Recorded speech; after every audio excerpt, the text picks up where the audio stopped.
Di 53 dikatakan merajalelanya penyakit lisan di forum-forum wanita. Di antaranya berbicara atas nama Allah dengan tanpa ilmu.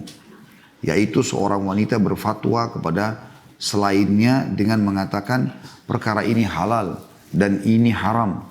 Demikian juga tidak menerima atau menolak fatwa para ulama. Ya. Dia tidak menerima atau menolak fatwa ulama. Juga merajalelanya ghibah, gunjing, ceritakan aib orang, namimah. Namimah itu mengadu domba. Dan penyakit-penyakit lisan lainnya. Nah saya melihat ini kayak satu rangkaian sebenarnya 52 sama 53 ya. Kalau yang 52 lebih umum kepada pelanggaran tidak amar ma'ruf nahi mungkar. Tidak menyuruh pada kebaikan dan tidak melarang dari kemungkaran. 53 lebih terinci. Ya, kepada apa yang kira-kira masuk dalam bab kemungkaran. Kalau biasanya perempuan kumpul, apa yang terjadi? Mereka mulai bercerita. Ya.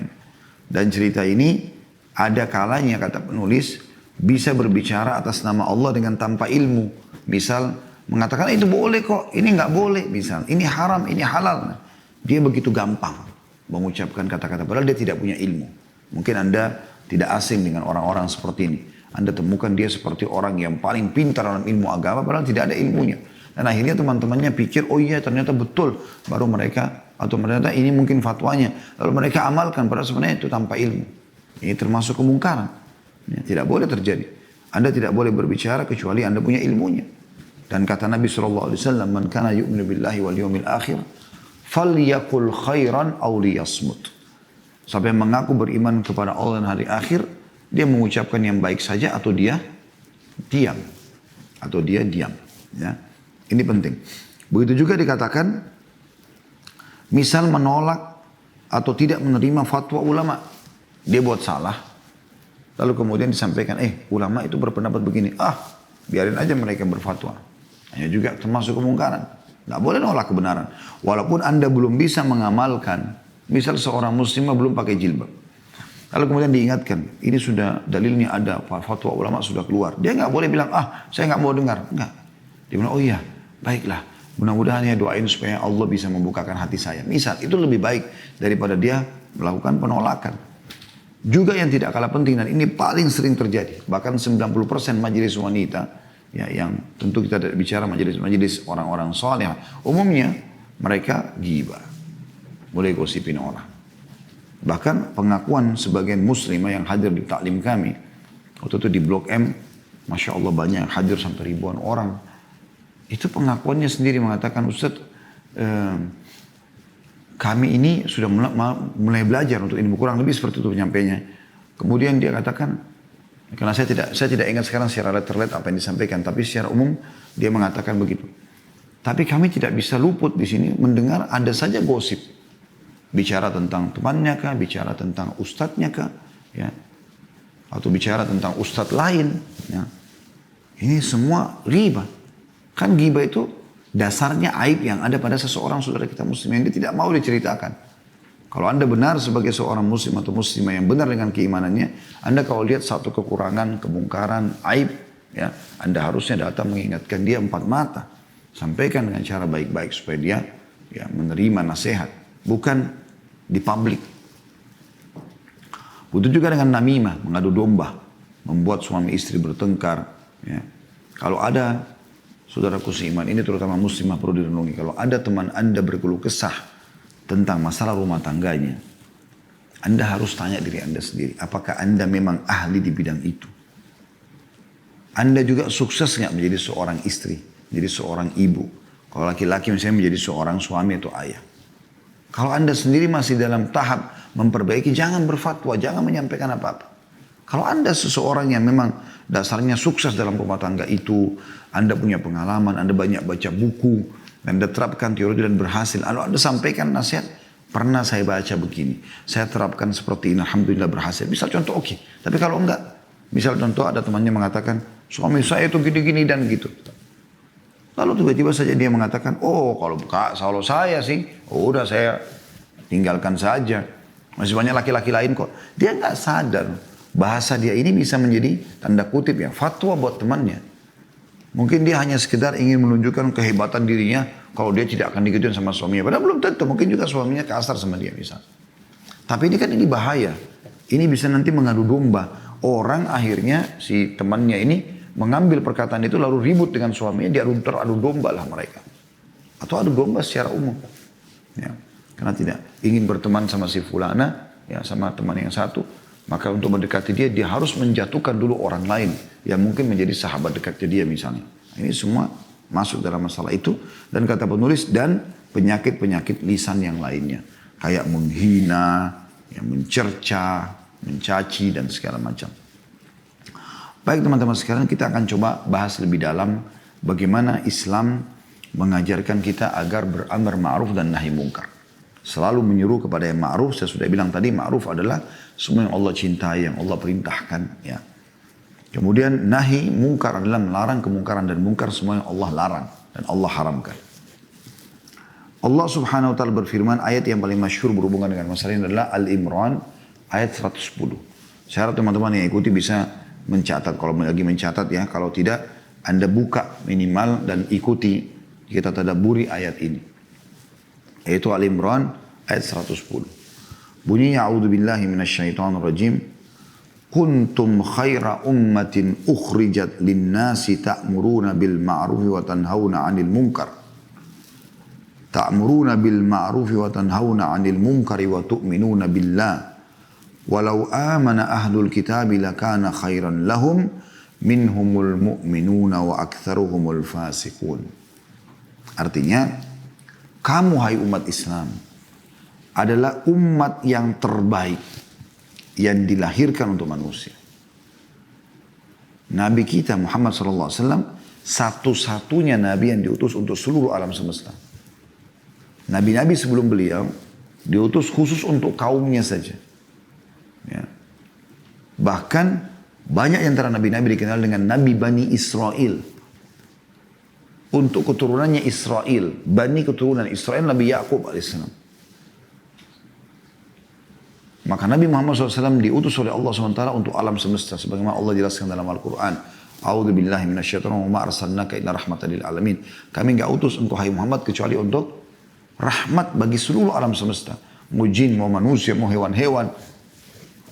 Tapi yang wajib menjalankan atau taklif adalah manusia sama jin. Jadi enggak ada batas negara, enggak ada batas suku, enggak ada batas kulit. Enggak ada batas umur, enggak ada batas jenis kelamin. Semuanya ya, Nabi Muhammad SAW berutus kepada mereka. Maka umat ini adalah umat yang terbaik dilahirkan oleh Allah SWT untuk manusia. Karena tidak ada laksisme, ya, tidak ada jarak di antara mereka. Innamal mu'minuna ikhwah. Semua orang beriman adalah bersaudara. Gitu kan. Baik, ciri agar kita menjadi umat yang terbaik Allah sebutkan. Yang membuat kita jadi lebih terbaik adalah karena ini. Allah bilang, menyuruh kepada yang ma'ruf. Karena kalian ditugaskan oleh Allah untuk selalu mengajarkan apa yang Allah cintai dan Allah perintahkan. Dan mencegah dari yang mungkar. Semua yang Allah benci, kita luruskan. Gak boleh kita biarkan merajalela. Kita berhentikan. Dan itu sifat semua orang Islam. Harus menjadi ya, prinsip dasar hidup mereka. Dan tidak cukup di situ. Mereka beriman kepada Allah. Atau kalian beriman kepada Allah. Jadi yang bisa mendatangkan pahala amar ma'ruf nahi mungkar adalah iman kita kepada Allah. Sekiranya ahli kitab beriman, maksudnya mengikuti risalah Nabi Muhammad SAW, ahli kitab adalah Yahudi dan Nasrani, tentulah itu lebih baik bagi mereka. Makna lebih baik ini kalimat santun yang dari Allah SWT. Allah bisa mengatakan, ya, itu akan menyelamatkan mereka misalnya. Bahasa lebih baik sebenarnya maksudnya adalah inilah yang bisa menyelamatkan kalian. Ya. Di antara mereka ada yang beriman dan kebanyakan mereka adalah orang-orang fasik. Ada di antara mereka yang mengikuti petunjuk lalu mereka ya, masuk Islam. Ada juga yang tetap dalam kefasikannya atau kekafirannya. Tapi saksi bahasan kita adalah bagaimana Allah SWT menyebutkan kita jadi umat terbaik karena kita amar ma'ruf nahi mungkar. Kemudian juga surah At-Taubah 71 ya, yang sudah kita sebutkan tadi ya. Sebenarnya kita sudah bacakan tentang orang-orang beriman laki-laki dan perempuan. Sebagian mereka yang jadi penolong, sebagian yang lain mereka menyuruh pada yang ma'ruf dan mencegah dari yang mungkar, mendirikan sholat, menunaikan zakat, dan mereka taat kepada Allah dan Rasulnya, mereka itu diberikan rahmat oleh Allah. Sesungguhnya Allah maha perkasa lagi maha bijaksana. Ibnu Taimiyah rahimahullah menyebutkan tentang dua ayat, At-Taubah 71 dan juga tadi Al-Imran 110. Beliau berkata begini, dalam ayat di atas, dua ayat ini, Allah subhanahu wa ta'ala menjelaskan umat Islam adalah umat terbaik bagi segenap umat manusia. Umat yang paling memberi manfaat dan baik kepada manusia secara umum. Karena mereka telah menyempurnakan seluruh urusan kebaikan dan kemanfaatan dengan amar ma'ruf dan nahi mungkar. Mereka tegakkan hal itu dengan jihad di jalan Allah dengan jiwa dan harta mereka. Inilah anugerah yang sempurna bagi manusia. Umat lain tidak memerintahkan setiap orang kepada semua perkara yang ma'ruf atau kebaikan dan melarang semua kemungkaran. Mereka pun tidak berjihad untuk itu. Bahkan sebagian mereka sama sekali tidak berjihad. Adapun yang berjihad seperti Bani Israel, kebanyakan jihad mereka untuk mengusir musuh dari negerinya. Sebagian orang yang jahat dan zalim berperang bukan karena menjuru kepada petunjuk dan kebaikan. Tidak pula untuk amar ma'ruf dan nahi mungkar. Hal itu digambarkan dalam banyak ayat Al-Quran. Seperti misalnya perkataan Musa alaihissalam. Musa alaihissalam mengatakan dan Allah sebutkan dalam firman Allah sebagai cerita buat kita dan penyampaian. Surah Al-Ma'idah ayat 21 sampai 24. Apa kata Musa alaihissalam kepada kaumnya? A'udzu billahi minasyaitonir rajim. Ya qaumi idkhulul ardal muqaddasata allati kataballahu lakum wa la tartaddu ala adbarikum fatanqalibu khasirin. Qalu ya Musa inna fiha qauman jabbarin wa inna lan nadkhulaha hatta yakhruju minha fa in yakhruju minha fa inna dakhilun. Qala rajulani minal ladina yakhafuna an'ama Allahu 'alaihim adkhulu 'alaihimul bab fa idza dakhaltumuhu fa innakum ghalibun wa 'ala Allahi fatawakkalu in kuntum mu'minin. Qalu ya Musa inna lan nadkhulaha abadan ma damu fiha fadhhab anta wa rabbuka faqatila innaha huna qaidun. Hai kaumku, masuklah kalian ke tanah suci, maksudnya Palestina, yang telah ditentukan Allah bagimu. Jadi begini ceritanya. Waktu Nabi Musa alaihissalam dan Bani Israel diselamatkan oleh Allah dari kejaran Fir'aun, yang akhirnya Fir'aun ditenggelamkan di Laut Merah, ya, antara benua Afrika dengan Timur Tengah tentunya, ya. Maka Musa AS diperintahkan Allah untuk jalan bersama Bani Israel. Lalu Allah perintahkan agar mereka punya tempat tinggal. Ayo masuk ke Palestina. Di Palestina kebetulan waktu itu banyak orang-orang musyrik yang juga kafir. Menyembah api, menyembah berhala segala macam. Allah menyuruh mereka berjihad untuk masuk ke Palestina, merebut wilayah itu lalu menegakkan tauhid atau beriman kepada mengesahkan Allah. Apa yang terjadi pada saat kaumnya dinasihati begitu? Hai kaumku, masuklah ke tanah suci Palestina yang telah Allah tentukan buat kalian. Dan janganlah kamu lari ke belakang. Karena takut pada musuh-musuhnya. Pada saat berperang, lawan saja. Allah akan berikan kemenangan. Jangan takut. Maka kamu akan menjadi orang-orang yang rugi kalau kamu takut. Nah, ini menegakkan agama Allah. Mereka berkata, Bani Israel, hai Musa. Sesungguhnya dalam negeri itu ada orang-orang yang gagah perkasa. Kata sebagian ulama tafsir dari penduduk asli, penduduk wilayah atau penduduk Yaman, ya, yang datang dan mereka sangat kekar, prajurit-prajurit yang perkasa, dan Bani Israel takut sama mereka gitu. Sesungguhnya kata Bani Israel, kami sekali-kali tidak akan memasukinya sebelum mereka keluar daripadanya. Jika mereka keluar daripadanya, maka pasti kami akan memasukinya. Lalu ada dua orang yang beriman dan kuat imannya dari Bani Israel berkatalah dua orang di antara orang-orang yang takut kepada Allah, yang Allah telah memberi nikmat atas keduanya, serbulah mereka dengan melalui pintu gerbang kota itu. Maka bila kamu memasukinya, niscaya kamu akan menang, karena Allah sudah janjikan kemenangan.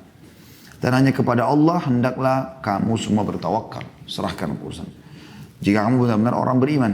Ternyata mereka masih mengatakan, hai Musa, kami sekali-kali tidak akan memasukinya selama-lamanya, selama mereka ada di dalamnya.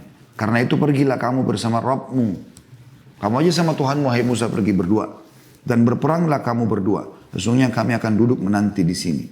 Jadi saking penakutnya mereka, tidak maunya menegakkan amar ma'ruf nahi mungkar. Padahal itu sudah perintah Allah, bahkan disuruh berjihad, mereka tidak mau. Maka pada saat itu ya mereka berani mengatakan, hai Musa, pergilah kau berdua dengan Tuhanmu. Ini perkataan yang tidak santun sama sekali. Ada kasus yang terjadi, kenapa kita menjadi umat yang terbaik adalah waktu Nabi SAW mengajak kaum muslimin, baik muhajirin, orang yang hijrah dari Mekah tinggal di Madinah, atau orang Ansar, penduduk asli Madinah. Waktu mereka diajak oleh Nabi SAW untuk menghadang kafilah dagang Quraisy di tahun 2 Hijriah, di akhir bulan Sya'ban waktu itu perintahnya, dan terjadi peperangan Badr nanti, ya, itu di awal-awal Ramadan. Tahun pertama di bulan Ramadan diperintahkan perintah wajibnya puasa pada saat itu. Yang jelas teman-teman sekalian, Nabi SAW mengajak mereka agar menahan kafilah Quraisy, mengambil apa yang ada di situ, karena dasarnya yang ada di situ adalah barang-barangnya kaum muslimin. Jadi teman-teman kita ya, yang muhajir dari Mekah ke Madinah, saudara-saudara kita pada saat itu, ridwanullah alaihim, para sahabat yang dikenal dengan as-sabiqun al-awwalun, ya, orang-orang yang awal-awal masuk Islam. Itu rupanya mereka waktu tinggalkan Mekah ke Madinah, mereka tinggalkan rumahnya, perdagangannya, bahkan ada yang istri anaknya tidak ikut, gitu kan. Ada juga wanita-wanita yang suami anaknya tidak mau ikut, mereka sendiri yang hijrah. Maka Nabi SAW suruh ambil kafilahnya dagang Quraisy. Ini kebetulan dipimpin oleh Abu Sufyan. Jumlahnya mereka di awal cuma 40 pengawal. Dan itu kecil untuk sebuah perniagaan yang besar gitu. Maka Nabi SAW ajak berkumpullah kurang lebih 314 atau 313, 315 sama Nabi SAW. Dengan tujuan keluar untuk menghadang kafilah dagang Quraisy. Allah gambarkan dalam surah Al-Anfal bagaimana luar biasanya di situ Allah SWT ya, telah mengatur peperangan Badr terjadi. Pada saat tiba di lokasi, subhanallah, Abu Sufyan melihat, ya, mencari tahu apakah muslimin ada atau tidak. Karena kalau mereka sudah lewatin wilayah Badr, berarti mereka sudah lolos untuk ke Mekah. Tapi kalau muslimin ada, mereka bisa dirampas, dirampok. Maksudnya diambil, bukan rampok ya. Diambil haknya muslimin yang mereka sudah perdagangkan di negeri Syam. Gitu. Ya, jadi sekali lagi saya larat kalimat rampoknya ya. Tapi muslimin mengambil hak mereka di situ. Yang jelas teman-teman sekalian, pada saat itu dia sampai ke satu lokasi di sekitar Badr dan muslimin sudah tiba di sana. Muslimin tidak tahu juga kalau Abu Sufyan sudah tiba di situ. Maka Abu Sufyan melihat ada kotoran unta. Dan kotoran itu berisikan biji-biji kurma. Dan waktu itu tidak ada yang memberikan makan unta mereka kurma kecuali penduduk Madinah. Karena memang mereka melimpah sekali kurmanya gitu. Kurma dianggap makanan yang elit, yang memang bagus, mewah, disukai gitu. Maka dia pun tahu kalau pasukan muslimin sudah tiba di situ. Dia segera mengirim orang, ya, surat ke Mekah, kirim surat kepada Abu Jahal, Umayyah bin Khalaf, Syaibah, Walid, dan pemimpin Mekah, ya, Uqbah bin Abi Mu'aid, untuk ya segera bentuk pasukan dan tolong selamatkan kita. Muslimin akan menyerang kafilah. Kebetulan memang tokoh-tokoh Quraisy inilah yang mendapatkan jatah dari harta-harta muslimin yang tertinggal di Mekah. Jadi tidak semua masyarakat Mekah dapat gitu ya. Cuma tokoh-tokoh masyarakatnya kayak pejabat-pejabatnya. Maka Abu Jahal pun dengan semangat memotivasi agar mereka semua keluar, terkumpul kurang lebih pada saat itu 1.000 orang. Dan semuanya personel perang. Dari kepala sampai kaki mereka itu baju besi. Gitu kan. Sementara muslimin yang keluar bersama Nabi SAW 314 orang, itu mereka keluar dengan persiapan ala kadarnya lah. Ya, bukan untuk berperang, tapi hanya untuk menyerang kafilah. Ya, jadi kebanyakan mereka tidak pakai baju besi, ya mereka hanya bawa pedang, ada yang bawa, tapi tidak bawa perisai, ada yang bawa perisai sama pedang gitu, karena naik kuda, ada yang jalan kaki. Jadi bukan pasukan perang, tapi hanya untuk menghadang kafilah dagang. Dengan hikmah Allah SWT, pasukan Quraisy tiba di lokasi Badr. Muslimin juga ada di situ. Ya. Kemudian Abu Sufyan jalan. Jadi kalau kita gambarkan misalnya papan nama ini adalah sebuah gunung di Badr yang Allah gambarkan gitu kan, dalam Al-Quran dalam surah Al-Anfal. Di sebelah gunung itu ada pasukan Quraisy, di sebelahnya lagi ada pasukan Muslimin. Dan Allah mengatakan, "Idh antum bil udwatid dunya," kalian berada di posisi di sebelah bukit gunung yang lebih dekat ke arah Madinah. Wahum bil udwatil quswa, dan mereka ada di seberang yang lebih jauh dari Madinah. Warrakbu asfala minkum, dan kafilah dagang yang kalian jadikan target di bawah kalian, maksudnya sudah lewati bukit itu. Ya. Lalu Allah menggambarkan di situ. Lau tawa'atum lakhtalaftum fil mi'ad. Kalau kalian janjian mungkin kalian tidak akan tepati karena peperangan belum pernah terjadi selama fase Mekah 13 tahun melawan orang-orang kafir, dan juga 1,5 tahun atau 1 tahun di Madinah. Ini peperangan pertama tahun 2 Hijriah. Maka dengan hikmah Allah Subhanahu wa taala, Quraisy kafilah dagang Abu Sufyan lolos, maka mereka kirim surat lagi ke pasukan Quraisy, kami sudah lolos, udah kalian kembali aja ke Mekah, gak perlu berperang dengan Muhammad. Tapi rupanya di pasukan Quraisy ini dengan hikmah Allah SWT, mereka terus sering memotivasi sama lain, masa kita sudah keluar tangan kosong, apalah segala macam. Intinya ada juga beberapa orang yang sempat menangis, berkeluh kesah sama tokoh-tokoh Quraisy agar tetap menyerang, menuntut ada yang mungkin anaknya pernah jadi korban, dianggap korban oleh kaum muslimin dan segala macam. Maksudnya korban ini pernah ada satu orang, subhanallah saya terlupa namanya, di kajian sirah sudah saya bahas. Orang ini anaknya itu sempat menjadi tawanan kalau tidak salah kaum muslimin atau menjadi korban muslimin sebelum terjadi perang Badar gitu. Maka dia pun merasa harus membalas dendam. Akhirnya pasukan Quraisy nggak jadi pulang. Dengan hikmah Allah SWT, kafilah selamat, pasukan Quraisy akhirnya berhadapan dengan muslimin. Dan sini waktu Nabi SAW mendapatkan wahyu dari Allah Subhanahu Wa Taala tentang apa yang terjadi, beliau pun duduk bersama dengan sahabat-sahabat Nabi atau sahabat beliau ridwanullahi alaihim dari muhajirin, orang-orang hijrah dari Mekah, dan orang Ansar. Nah di sini kita coba lihat faktor kejiwaannya teman-teman sekalian. Secara kejiwaan, orang-orang Mekah, muhajirin, mereka punya emosional untuk membalas. Mereka punya emosional untuk membalas. Tetapi orang-orang Madinah nggak ada hubungannya dengan orang Mekah, nggak pernah punya permusuhan, perang-perangan gitu sebelumnya. Sekarang di dalam pasukan Nabi SAW ada orang-orang Madinah, dan akan bukan cuma menghadang kafilah dagang sekarang, tapi akan perang gitu. Maka Nabi SAW mulai menceritakan apa yang sedang terjadi. Kalau kafilah telah lolos dan sekarang ada musuh depan kita, jumlahnya 1.000 orang, semuanya personel perang. Gimana nih?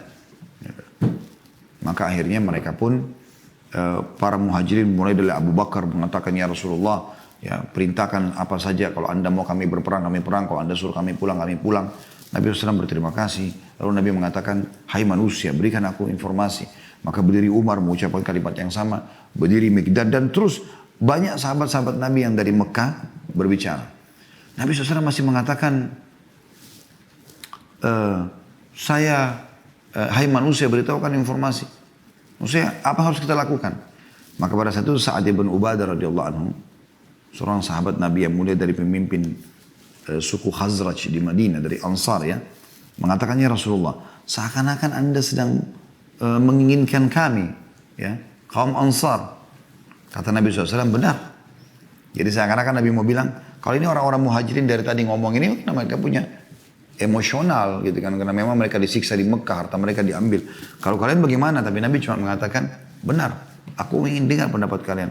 Maka kata Sa'ad radhiyallahu anhu kalimat yang mulia. Dia mengatakan, ya Rasulullah, jangankan anda perintahkan kami menuju ke mana?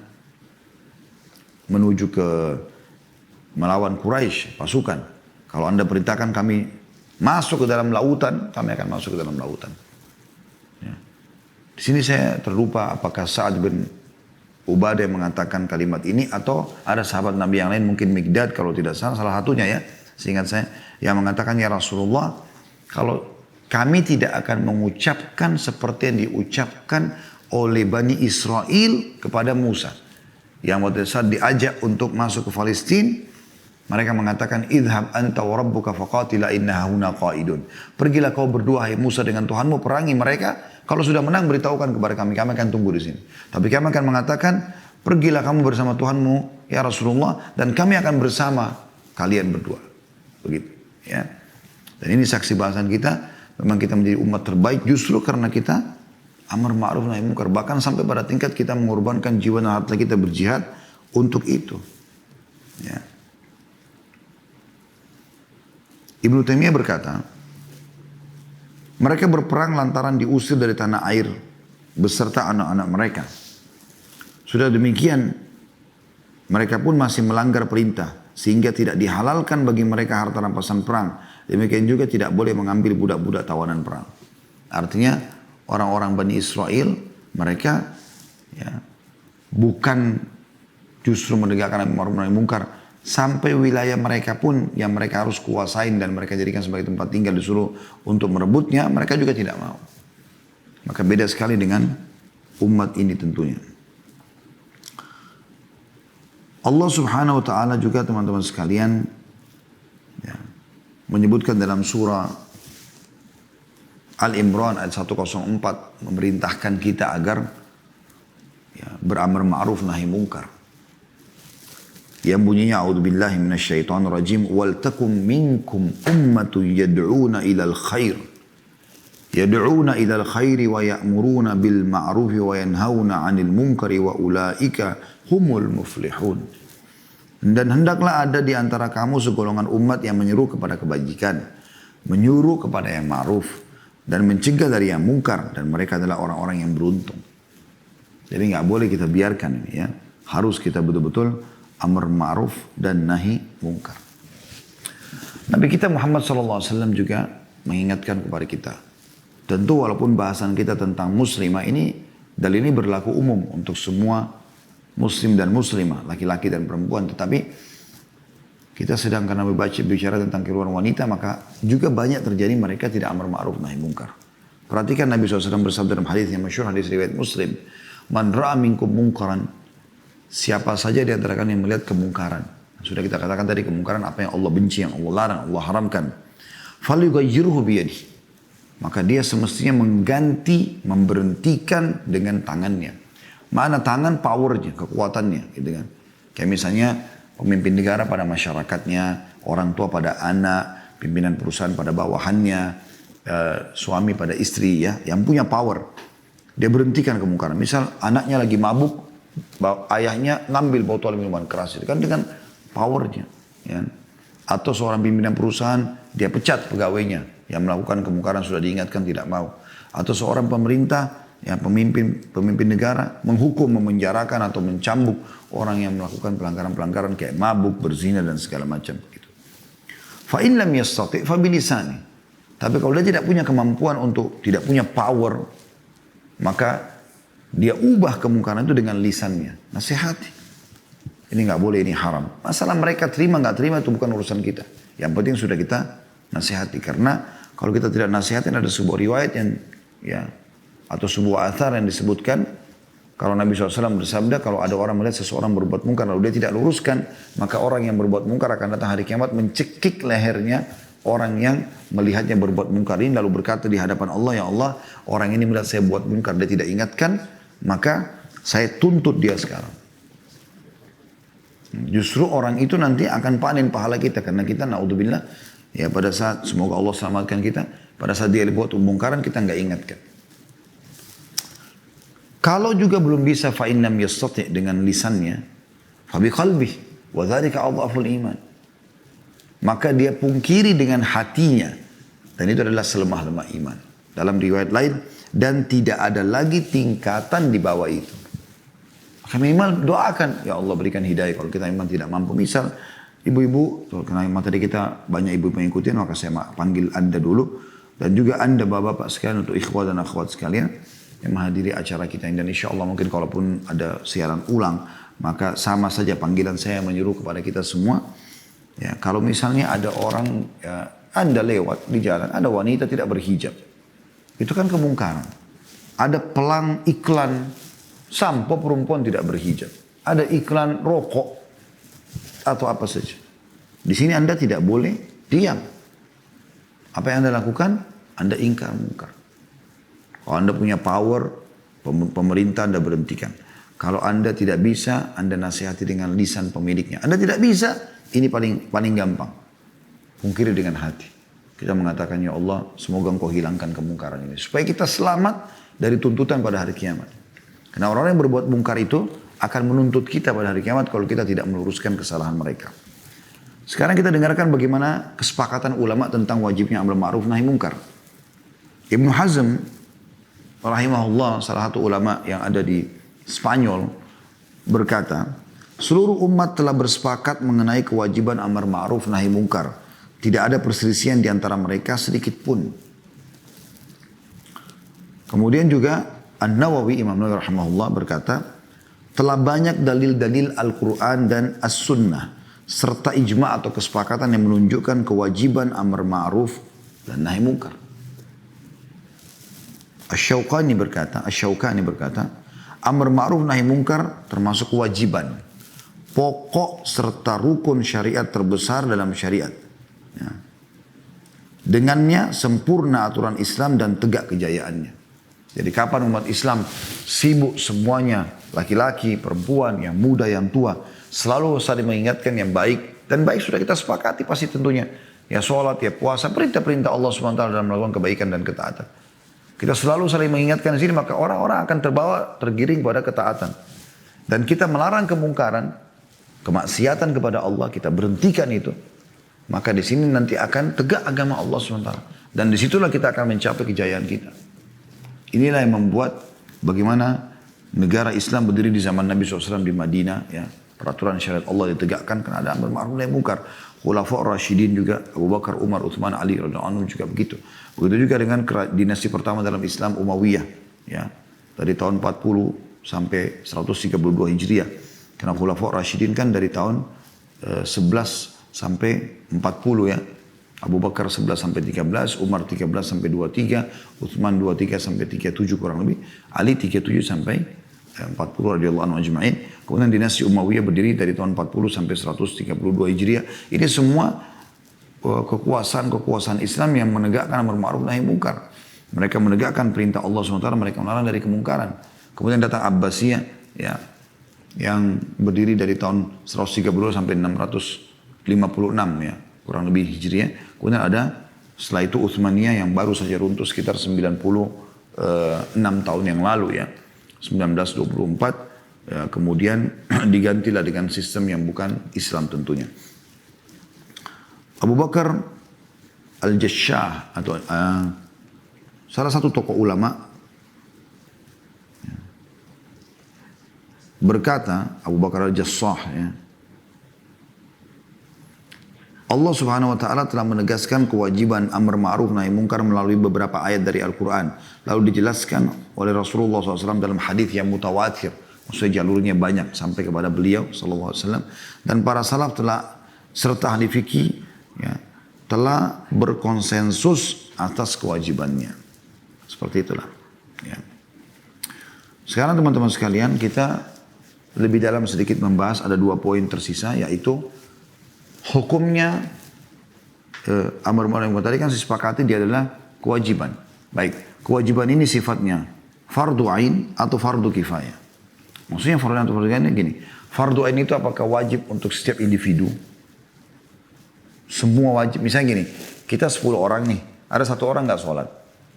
Apakah setiap 9 orang yang tersisa yang sholat ini punya kewajiban menasihati 1 orang yang tidak sholat itu semuanya? Ain itu maksudnya per individu. Atau hukumnya fardu kifayah.